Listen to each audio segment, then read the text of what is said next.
Welcome to the Learning Pines YouTube. We hope this video helps. You'll begin by confirming your ISP account is active and any provided activation code is at hand. Plug the modem's power adapter into a grounded outlet, then attach the coax or phone line securely. You should hear a click.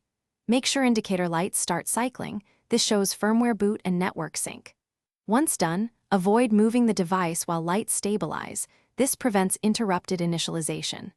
If your modem has a battery slot, insert battery only if specified by the manual to preserve settings.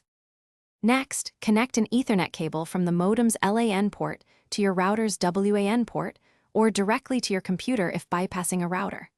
Power the router and allow its LEDs to stabilize. This links the local network. Then open a browser and go to the router's setup IP. Log in using default credentials on the device label.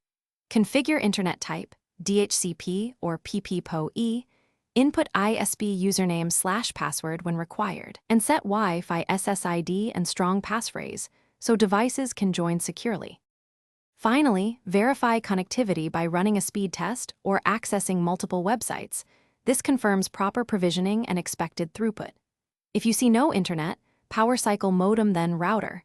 Wait 60 seconds between each restart to clear caches and re-establish DHCP leases. Make sure status lights show online/link.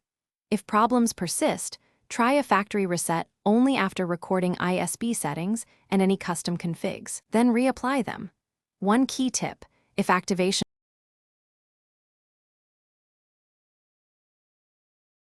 Thanks for watching. Consider subscribing if we helped you.